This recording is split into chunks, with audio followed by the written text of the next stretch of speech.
crise du capitalisme donc crise la bi nga xam ne c'est une base de la crise actuelle de notre système économique mais il y a une crise aussi liée à l'incapacité de notre pays à relever seul les défis qui interpellent son existence. Aujourd'hui, voilà un pays bi nga xam ne mënul nee na mënul am na ay ndawam nee na sama ndaw yi dëkk la moyenne d'âge 19 ans la donc dëkk bi il est conscient que la majorité de ma population sont des jeunes. Sur la question de l'emploi, tous les régimes qui se sont succédés ont échoué. Kenn moo mujjee song emploi te il a eu l'honnêteté muy maître Abdoulaye Wade il a eu l'honnêteté en 2011 ne man j'ai vu que créé naa instrument yu bëri ut naa ay mécanismes de financement des jeunes créé naa beaucoup de choses mais j'ai pas réussi la question de l'emploi des jeunes il l'a admis mais tous les autres chefs d'État yi fi jaar wax nañu amoon nañu yitte ak yéene mais ils n'ont pas réussi ma dox ma sax question emploi ñun on a un problème à respecter nos engagements et nos objectifs semaine bii damay waxtaan ak sama benn xarit ñuy waxtaan ci les 100 000 logements du programme de Macky Sall 100 000 logements yi Macky Sall daf ko lancé ñu théoriser ko inaugurer ko wax ci lu bëree bëri mais en 2024 bu ñu évaluer ñaata kër la ñu defar ci programme 100 000 logements yi matul 1500 maanaam matul 1500 bu ñu defoon sax 50 000 logements dinaa ko ne ah macha allah l'objectif a été on l'a atteint à 50%. ñu commence à réfléchir si quelles sont les causes de non-atteinte, comment escalader ce problème-là. Mais quand on fait 1200 logements, si on a un objectif de 100 000 logements, mais c'est problématique. Et le régime actuel revient dans ce même problème. Il y a un programme de 100 000, 500 000 logements. Nous avons 500 000 logements. Et vraiment, maanaam naka la ñuy jëfandikoowee li ñu bëgg def ni li ñuy defi ba pare wax naka lañ koy defee lii moom jàpp naa ni mooy le débat de fond. Il est très facile nga ne man am naa projet wu 1 million de logements c'est facile mais 1 million de logements yi financièrement noo koy defee foo jëlee xaalis bi yow nee nga amoo xaalis techniquement yan instrument technique nga am yoo xam ne ñoo mën a defar kër yooyu. ban qualité kër la ak koo koy defaral ndax ki ngay defaral bu amul pouvoir d'achat naka la koy jëndee bu dee yaa ngi am système bi nga xam ne moins de 500 000 personnes ñoo am un travail formel dans ce pays suñu population active bi nga xam ne qui dépasse 12 millions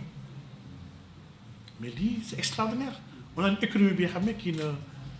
qui ne fait pas travailler tout le monde li ëpp ci nit ñi liggéeyuñu et lii absence de pouvoir d'achat bi am na lu mu war a xalaat loolu. Donc les crises économiques il y a 6 ouvertures yu gars yi di am on peut voir la crise sur sa dimension sectorielle quand il y a crise ban secteur moo nekk en crise on peut voir la crise dans sa dimension dans son origine maanaam des crises importées parce que des fois une crise dina walangaan damay joxe toujours exemple corona bi rek Covid crise la bi xam ne fi mu juddoo Sénégal mu juddoo Chine. waaye am na ay effets ak ay incidences dans presque beaucoup de pays ba ngay tuddee ko pandémie donc une crise mën nañ ko importer une crise s'importe une crise mën na systémique une crise mën na bañ a laal benn secteur kese mais mu laal l'ensemble des secteurs du système on parle de crise systémique mooy ba tey une crise globale donc une crise peut avoir une dimension économique tamit maanaam ci wàllu conjoncture une crise conjoncturelle réellement de crise ndax même terme yi ba ñuy ñëw léegi ñu ngi koy waxtaan sax ak ñoom Cheikh Sadibou le terme de récession la récession c'est une perte de production ou de productivité PIB bi moo chuté pendant 2 trimestres d'affilée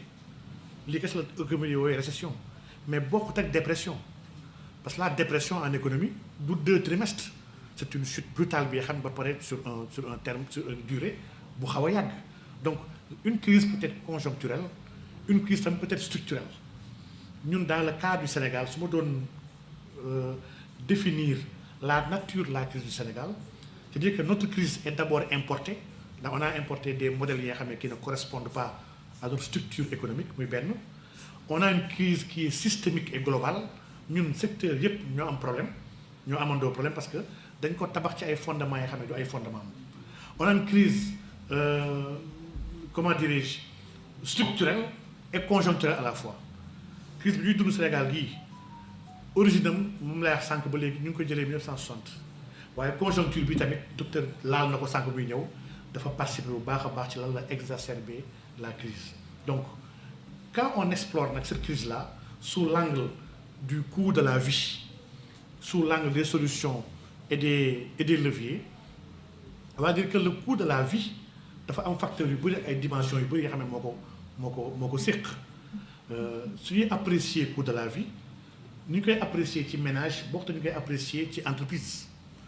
bokk ñu koy apprécier tamit ci état. En économie dañuy wax ne chaque fois dafa am ay acteurs yu am ci économie bi y en a à peu près 6 en contexte national yoo xam ne dañuy topp acteurs yooyu. Li si jiitu mooy ménage. Les ménages mooy famille yi. Ménage sa fonction principale fonction de consommation la les ménages consomment. Ils consomment des produits yoo xam ne dañu koy dundee. Donc le coût de la vie pour un ménage mooy lan la denrée di jar mais bokkut ak le coût de la vie pour les entreprises. Les entreprises ñoom jënduñu ay ceeb ak ay pour lekk ko dañuy jënd ay matières premières conjuguées ci des facteurs pour mën a produire des biens et des services ba pare mën ci retirer du profit.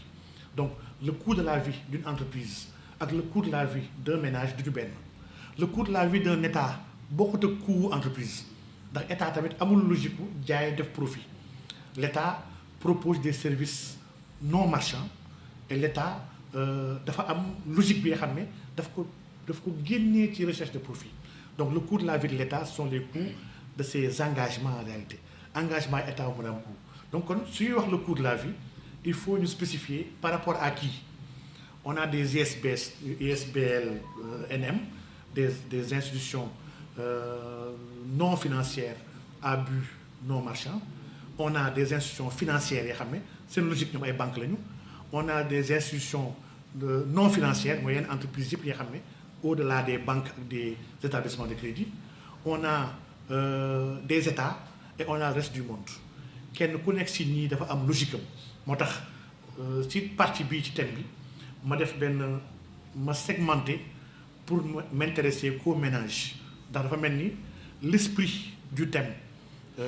ménage moo ko gënoon ñor que état yi ak entreprise yi. Donc les ménages en économie on dit que la fonction principale est la consommation ak la fourniture de facteurs de production. Facteurs de production yooyu c'est le travail et le capital. Donc lii lay jox moom aux entreprises. Ménages yi nag suñu naree dugg seen coût de la vie dafa am ñeenti mbir yoo xam ne il faut ñu bàyyi ko xel. Donc la dimension économique du coût de la vie mooy dimension bi nga xam ne ñëpp moom la ñuy wax coût de la vie fàttali si des mooy lekk gi mooy à part alimentation mooy transport bi mooy consommation de produits yi mooy sécurité mooy logement mooy lépp li nga xam ne yaa ngi koy fay et du la wàcc dafa mel ni weer wu ne da nga koy dundaat lii c'est le facteur économique du coût de la vie. Mais il y a un facteur moral dans le coût de la vie mooy le facteur le cadre de vie la santé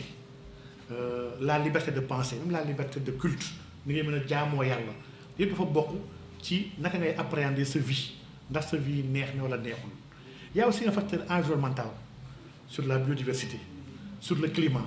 sur les ressources naturelles sur en général les communs lu ñuy wax les communs am di tamit c'est un facteur bi nga xam ne dafay intégrer ni ñuy apprécier le coût de la vie. Mais nag comme que les deux derniers facteurs sont réellement qualitatifs amuñu ay données pour quantifier ko saa ñuy wax coût de la vie dañuy def focus sur le facteur économique. Et foofu nag ngay gisee ni quantification bi kon Sénégal bi la ñu ci guuta exemple si njëkk joxe mooy rapport 2021 bi nga xam ne wax na ni le nombre de pauvres yokku na jóge na si 5,8 millions egg ci 6 millions lii rapport 2021 la ma teg si ne boobu ba léegi ginnaaw boobu ba léegi defuñu benn enquête sur la pauvreté. Mais en réalité pour ku am lecture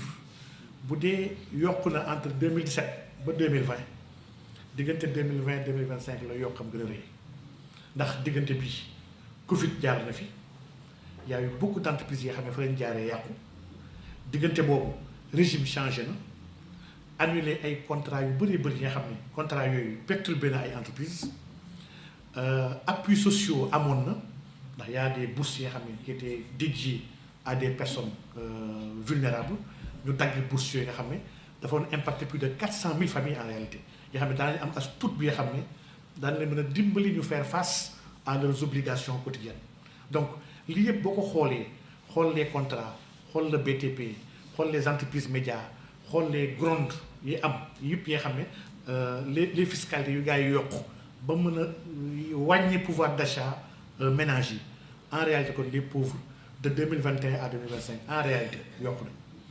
yokku nañu et on doit s'intéresser aujourd'hui ci ban proportion la yokkee ndax aujourd'hui indicateur bu gën a ndaw bu ñëpp di wax mais mooy ndóol gi ak laaj gi damay déglu bee passé kenn ci télé bi mu ne moom jamono ji am na ay nit yu koy sollicité di ko ñaan xaalis te nit yooyu mosuñu koo ñaan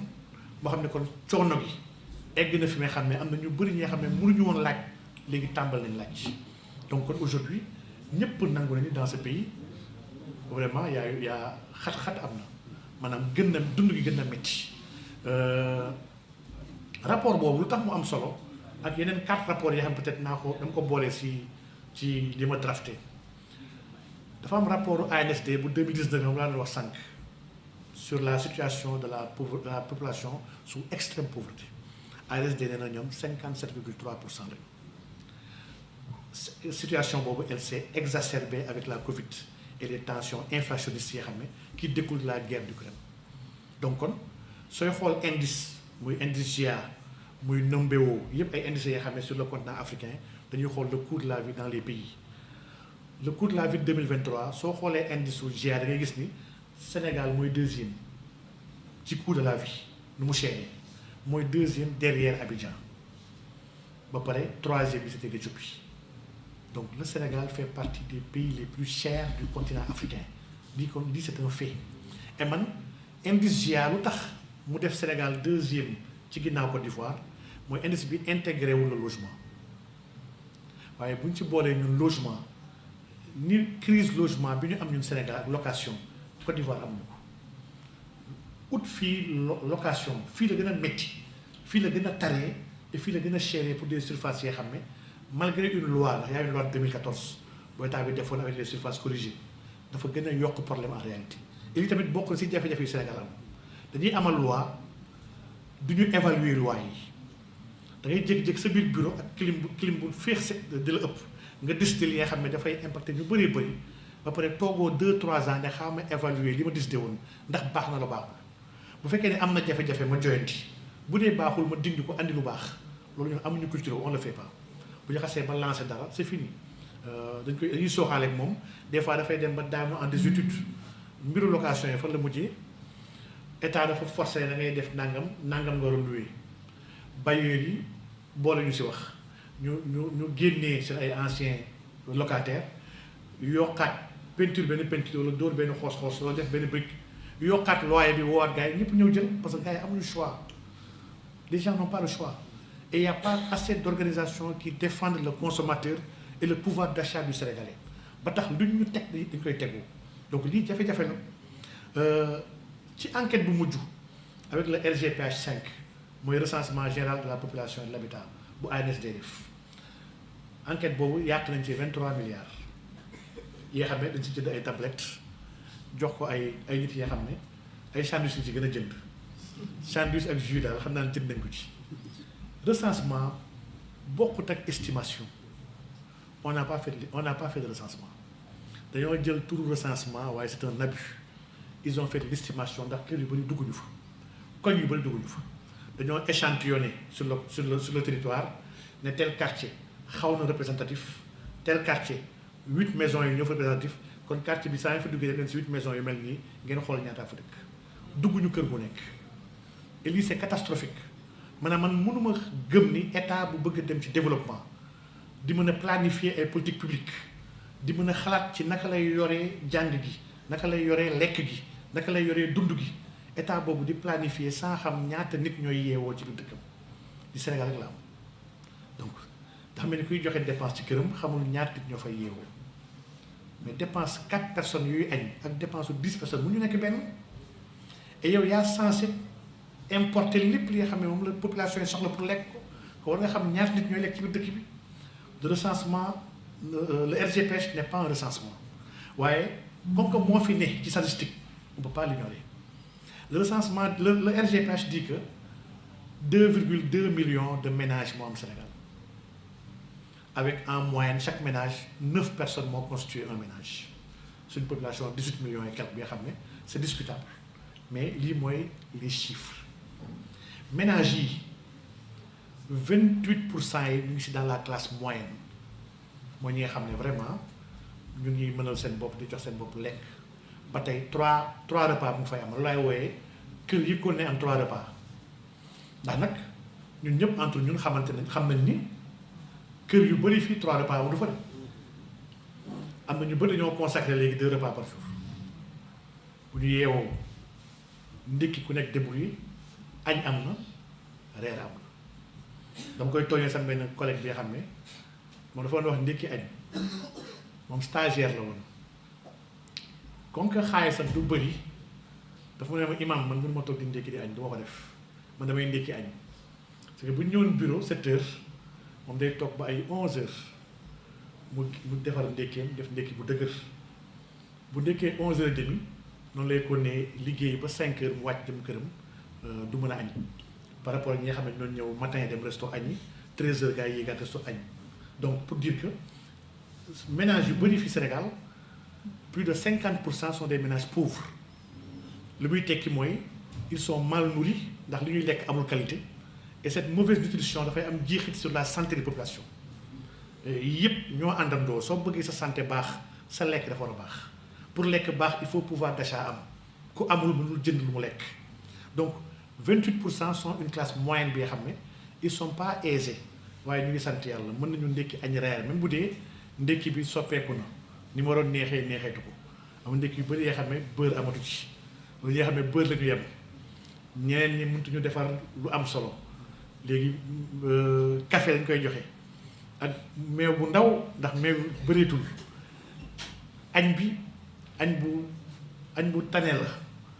reer bi tamit reer bu tane la lii la ñuy wax classe moyenne lii mooy classe moyenne Sénégal ñii ils sont 28%.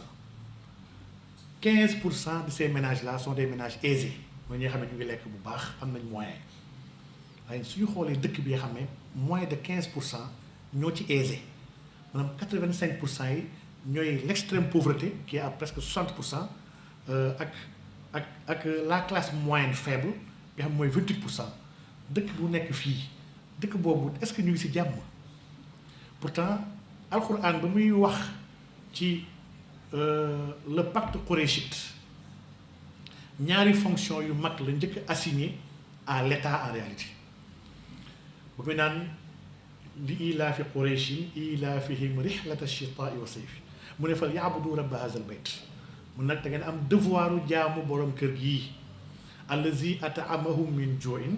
ndax mooy ki nga xam ne ba leen layal jox leen ngeen lekk ba ngeen xiifee wa amanahum min xawfin moo leen sàmm tamit ba ngeen tiitee maanaam un état bu mënul assurer l'alimentation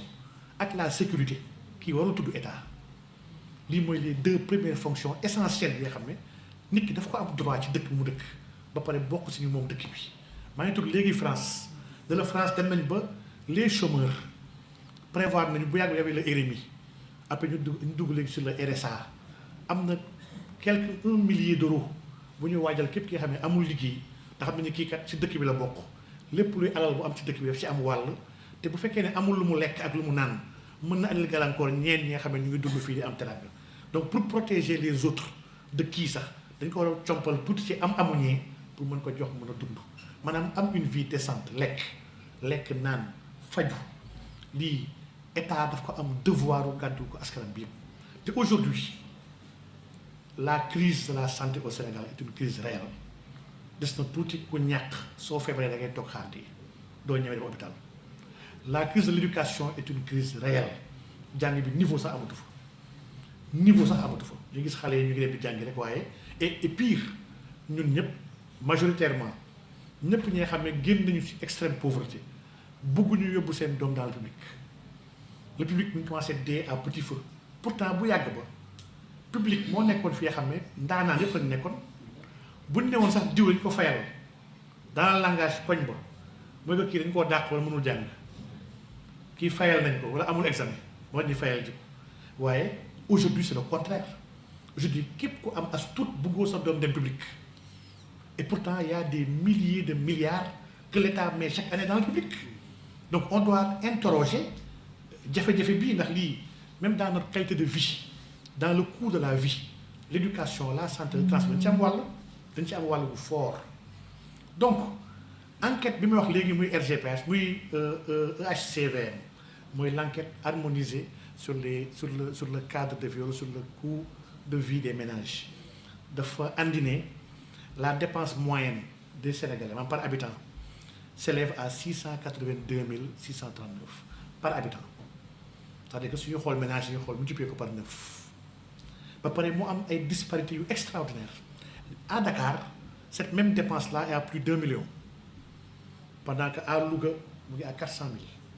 il y a des régions maanaam dafa am disparité d'une région à une autre dañoo gëstu ba gëstu ménage yi nga xam ne ku koy jiite dafa jàng ak ki nga xam ne jàngul ménage bi nga xam ne ku koy jiite il est dans le secteur formel ak ki nga xam ne ci informel dafay taaba maanaam enquête dafa dugg dans tous ces détails ménage bi ndax ménage monogame la wala ndax ménage polygame la pour xool au vu de tout ça comment vivent les Sénégalais mais la conclusion réelle que l'enquête n'a pas écrit de manière en lettres waaye chiffres yi wax nañ ko mooy les Sénégalais vivent mal